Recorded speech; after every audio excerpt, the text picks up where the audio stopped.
Hello बच्चों, कैसे हो सब। चलो, आज के व्याख्यान में हम बिहारी सतसई के आगे के जो दोहे हैं उनके बारे में अध्ययन करते हैं। तो हम थे, हरी छवि जल जब ते परे, तब ते छिनु बिछुड़े ना, भरत ढरत बूढ़त तरत रहत घरीलो नैन। इसमें जो महाकवि बिहारी हैं वो बिहारी सतसई से ये दोहा उद्धृत है। और महाकवि बिहारी हरि की शोभा में जो नायिका के नेत्र हैं उनकी आसक्ति का वर्णन करते हुए कहते हैं, हरि छवि, छवि यानी शोभा, हरि छवि, छवि यानी शोभा, हरि की शोभा में अपने नेत्रों के आसक्ति का वर्णन करते हुए नायिका अपनी सखी से कहती है कि जब से मेरे नेत्र, तब हरि छवि जल जब ते परे, जब से मेरे नेत्र हरि की शोभा रूपी जल, हरि की शोभा रूपी जल में पड़े हैं, जब से मेरे नेत्र हरि के शोभा रूपी जल में पड़े हैं, तब से छिनु यानी क्षण भर, बिछुड़े यानी अलग नहीं होते, तब से उनसे क्षण भर भी अलग होने के लिए तैयार नहीं है। यानी जब से मेरे नेत्र हरि की शोभा रूपी जल में पड़े हैं, तब से मेरे नेत्र उनसे क्षण भर भी अलग होने को तैयार नहीं है। उनकी जो दशा है वो कैसी हो गई है, भरत ढरत बूढ़त तरत रहत घड़ीलो नैन। उसकी दशा ऐसी हो गई जिस प्रकार जो समय दर्शक जो यंत्र होता है, यानी रहट, रहट पहले पानी चड़स खींचने का काम आता था, तो वो रहट है जो निरंतर पानी खींचता रहता है, ढोता रहता है। तो मेरे जो नेत्र हैं उस रहट नामक यंत्र की घड़ी की भांति हमेशा पानी भरती ढरती और डूबती रहती है, यानी कि पानी भरता है और निकाल देता है। उसी तरह से जो मेरे नेत्र हैं उनमें से पानी निकलता रहता है, उसी प्रकार मेरे नेत्र हैं हरि के शोभा रूपी जल में डूबते उतरते रहते हैं। यहाँ नेत्रों की सहज आसक्ति का वर्णन किया गया है और जो हरि की जो यानी कि जो ईश्वर है उनकी ओर पूर्ण आसक्ति का वर्णन किया गया है। इति आवत चली जात उति चली छसातक हाथ, चढ़ी हिंडोरे सी रहे लगी उसासन साथ। यह नायिका के जो वियोग श्रृंगार है उसका वर्णन किया गया है। कवि बिहारी कहते हैं कि नायिका की विरहावस्था को देखकर उसकी जो सखी है वो दूसरी सखी से कहती है कि इत आवत चली जात उत चली छसातक हाथ, चढ़ी हिंडोरे सी रहे लगी उसासन साथ। जो हमारी जो सखी है, यानी एक सखी दूसरी सखी से कहती है कि हमारी जो सखी है वो विरह में जब श्वास लेती है, जब उसकी दीर्घ निश्वासें चलती हैं तो ये इतनी दुर्बल हो गई है, इतनी दुर्बल हो गई है कि जब वो सांस लेती है तो ऐसा लगता है कि जैसे सांस खींचती है तो 6-7 हाथ आगे बढ़ जाती है और सांस छोड़ती है तो 6-7 हाथ पीछे हट जाती है। तो वो ऐसी लगती है हिंडोला यानी झूला, यानी जब हम झूला झूलते हैं कुछ पीछे जाते हैं फिर आगे आते हैं, उसी प्रकार ऐसा लगता है नायिका जब सांस लेती है उसासनु सांस के साथ, जब उच्छ्वास सांस लेती है तो ऐसा लगता है वो सांस के साथ कुछ हाथ आगे 6-7 हाथ आगे चल जाती है और 6-7 हाथ पीछे चल जाती है।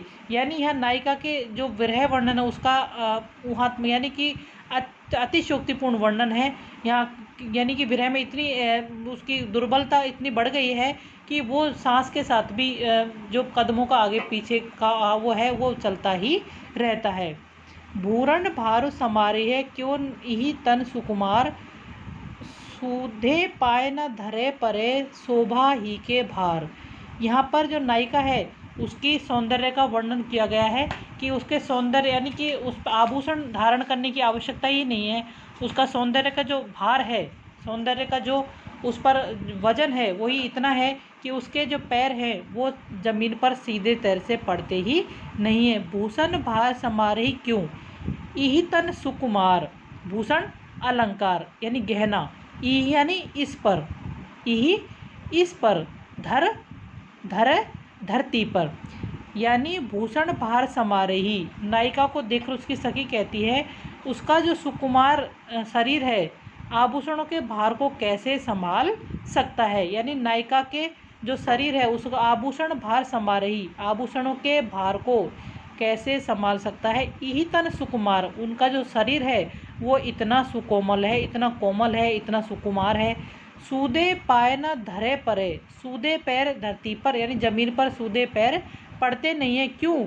शोभा ही के भार, उसका सौंदर्य का भार ही इतना है कि उसके पैर जमीन पर सीधे नहीं पड़ते। फिर वो आभूषणों का भार लादकर जमीन पर कैसे चल सकती है? क्योंकि उसका शारीरिक सौंदर्य यानी उसका जो कोमलता है वो इतनी अत्यधिक है कि उसका जो भार है उसका वहन करना और ज़मीन पर सीधे पैर रखकर चलना उसके लिए संभव नहीं है। इसीलिए उसको आभूषणों का भार कैसे सहन कर सकती है। भूषण भारू समारई, भूषणों का जो भार है, आभूषणों का जो वजन है उसको वो कैसे संभाल सकती है। यही तन सुकुमार, इस पर उसका जो कोमल शरीर है वो इतना कोमल है कि सूदे पाए न धरे परे, सूदे पैर जमीन पर पड़ते नहीं है, धरती पर पड़ते नहीं है।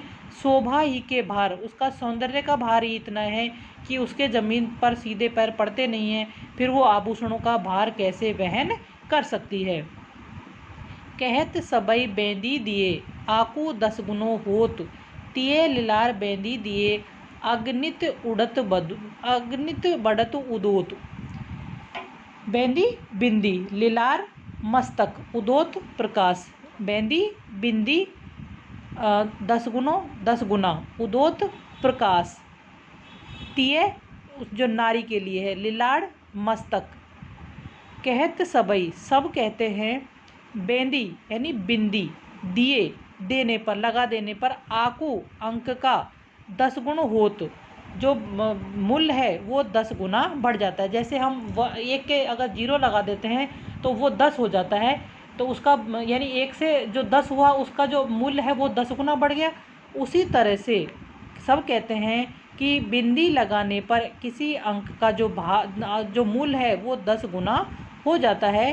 तिये लिलार बेंदी दिए, लेकिन उस नारी की यानी उस नायिका के लिलाड़ पर, उसके मस्तक पर अगर हम बिंदी लगा देते हैं, अगणित बढ़त उदोत, तो उसका जो प्रकाश है, उसका जो सौंदर्य है वो अनगिनत बढ़ जाता है। अब तक तो यही माना गया है कि एक बिंदी लगा देने पर किसी अंक का मूल्य 10 गुना बढ़ जाता है, लेकिन उस नायिका के तिये यानी उस स्त्री के, उस नायिका के लिलाड़ पर, मस्तक पर बिंदी लगा देने से उसका जो मूल्य है वो अनगिनत बढ़ जाता है। कहे सबई बेंदी दिए, आक 10 गुनो होत, तिये लिलार बेंदी दिए, अगणित बढ़त उदूत। सब कहते हैं कि एक बिंदी को अंक पर लगा देने पर उसका जो मूल्य है वो 10 गुना बढ़ जाता है, तिये लिलार। लेकिन नायिका के मस्तक पर बिंदी लगा देने से उसका जो सौंदर्य है, उसका जो प्रकाश है वो अनगिनत मूल्य में बढ़ जाता है। यानी उसका जो मूल्य है, उसका जो प्रकाश है वो अत्यधिक हो जाता है, जिसकी कोई गिनती भी नहीं होती। कोरी जतन कोउ करे, परैन प्रकृति बीच, नल बल जल ऊंचो चढ़े, अंत नीच को नीच। यहाँ कवि ने मनुष्य के स्वभाव के बारे में बतलाया गया है कि मनुष्य के स्वभाव में कितना ही प्रयत्न कर लो, मनुष्य के स्वभाव जो बेसिक स्वभाव है, यानी मनुष्य का जो स्वभाव है उसमें कोई अंतर नहीं पड़ता। कवि कहते हैं कि मनुष्य के स्वभाव में कभी परिवर्तन नहीं आता। कोरी जतन को करे, कोरी करोड़ों प्रयास कोई करोड़ों प्रयास करे, परैन प्रकृति बीच, लेकिन किसी के स्वभाव में कोई बीच यानी अंतर। कोरी करोड़ों, जतन प्रयत्न, कोई करे, परे यानी पड़ा, प्रकृति यानी स्वभाव, बीचू यानी अंतर। कोई कितना भी यत्न करे, कोई कितना भी प्रयास करे, किसी का जो स्वभाव है उसमें अंतर नहीं आता। जैसे नल बल जल ऊंचो चढ़े, नल के प्रयास से यानी नल की सहायता से, नल के बल से, नल की सहायता से जो जल है, जो पानी है वो ऊंचा चढ़ जाता है, लेकिन अंत में नीचे की तरफ ही आता है। यानी नल के माध्यम से हम पानी को कितना ही ऊपर चढ़ा, लेकिन उनकी प्रकृति बहना है इसलिए वो बहता है। कवि कहता है कि मनुष्य के स्वभाव में परिवर्तन नहीं आता, करोड़ों प्रयत्न करने पर भी उसी प्रकार व्यक्ति के स्वभाव में परिवर्तन नहीं लाया जा सकता। जिस प्रकार नल की सहायता से पानी को ऊपर चढ़ाया तो जा सकता है, अंत में वह नीचे की ओर ही गिरता है। इसलिए ये मनुष्य का स्वभाव है, क्योंकि उसमें अंतर नहीं आ सकता। लिखन बैठी जाकी छवि, गही गई गर्भ गरूर, भये न केते जगत के चतुर चितेरे क्रूर। यहाँ नायिका के सौंदर्य के बाद जो सौंदर्य भी कैसा है, जो पल पल बढ़ता रहता है। जो नायिका का जो सौंदर्य है वो क्षण दर क्षण वृद्धि को प्राप्त होता है। तो ऐसी नायिका के बारे में जब उसे नायिका का चित्रण करने के लिए उसकी छवि बनाने के लिए जो चित्रकार आते हैं तो वो एक छवि का यानी चित्र बनाते हैं, लेकिन जो नायिका का सौंदर्य है वो पल पल बढ़ता रहता है, इसलिए उसका जो वास्तविक चित्रांकन है वो चित्रकार नहीं कर पाते। इसलिए उनका जो गर्व है यानी कि अच्छा चित्रकार होने का जो गर्व है वो भी टूट जाता है। लिखन बैठी जाकी छवि गही गई गर्भ गरूर, यानी जिसकी छवि की जिसका सौंदर्य लिखने के बारे में जिस लिखन बैठी जाकी सभी यानी यथार्थ चित्र, यानी जिसका नायिका का सुंदर चित्र यथार्थ यानी बिल्कुल जो जिस पल में जैसी दिखाई देती है। लिखन बैठी जाकी सभी, नायिका का जो यथार्थ चित्र लिखने के लिए यानी बनाने के लिए बैठे गही गही गर्भ गरूर, तो सब जो बड़े बड़े प्रसिद्ध चतुर चित्रकार थे उनका जो गुरूर है जो स्वाभिमान है वो भी खत्म हो गया। गर्भ गरूर यानी वो भी स्वाभिमान भी यानी गुरूर भी खत्म हो गया। भय न केते जगत के चतुर चितेरे कूर, यानी कि जो चित्रकार आए थे परंतु उनकी छवि का अंकन नहीं कर पाए। कारण है उसके कारण यह है कि नायिका का जो सौंदर्य है वो पल पल बढ़ता है, इसलिए संसार के कितने ही चतुर चित्रकार आए कोई भी उसका जो सौंदर्य है उसका वास्तविक सौंदर्य है उसका अंकन नहीं कर पाए। लिखन बैठी जाकी सभी गही गई गर्भ गरूर, भय न केते जगत के चतुर चितेरे कूर। नायिका की जो सखी है वो नायिका की सखी जो नायक से कहती है कि जो नायिका का अनुपम सौंदर्य है और वो भी पल पल वृद्धि को प्राप्त होने वाला, उसका चित्रण करने के लिए उसका चित्र बनाने के लिए बड़े बड़े जो प्रसिद्ध तथा चतुर चित्रकार उसका चित्र बनाने के लिए अभिमान के साथ आकर बैठते हैं, लेकिन उसकी छवि का सही अंकन नहीं कर पाते क्योंकि वो जो है वो उनका जो सौंदर्य है नित्य प्रति परिवर्तनशील है, इसलिए उसका सौंदर्य का चित्रण वो नहीं कर पाते। यह नायिका के सौंदर्य का वर्णन किया गया है और वो भी वो सौंदर्य जो पल पल प्रति यानी वो अतिशयोक्तिपूर्ण वर्णन है यहाँ पर भी कि जो चीज़ सौंदर्य कभी पल पल परिवर्तित नहीं होता, तो उसका ऊहात्मक वर्णन किया गया है, बहुत अत्यधिक बढ़ा चढ़ाकर वर्णन किया गया है। दुर्ग उर्जत टूटत कुटुम जुरत चतुरचित प्रीत, परत गांठ दुर्जन हिये दई नई यह रीति। यहाँ पर जो कवि बिहारी है ना प्रेमी और प्रेमिका यानी कि प्रेम के बारे में वर्णन किया गया है कि जब किसी नायक और नायिका का प्रेम सामने आता है तो जो सामाजिक प्रतिक्रिया होती है उस पर वो किस तरह की होती है। द्रग उर्जत, जब नायिका और नायिका परस्पर मिलते हैं यानी कि वो एक दूसरे से मिलते हैं तो उनके जो द्रग यानी नेत्र हैं वो उलझ जाते हैं। टूटत कुटुंब, परस्पर यानी परिणाम स्वरूप क्या होता है उनका परिवार से संबंध टूट जाता है। जुरत चतुरचिति प्रीत, और उनके मन में प्रेम के सूत्र यानी नए नए जो प्रीति है वो जुड़ने लगती है।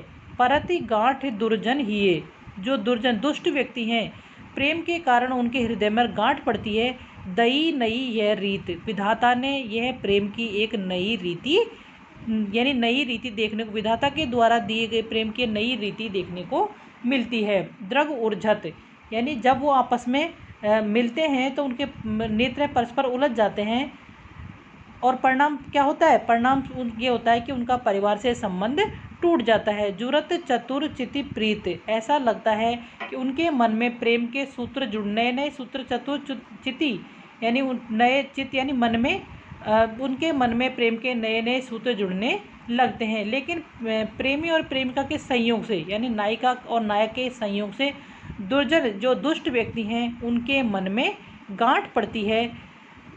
वस्तुतः ऐसा देखा जाता है कि ईश्वर के देखा गया है कि ईश्वर ने प्रेम की यह कोई नई रीति दी है जिसके कारण दुष्ट के हृदय में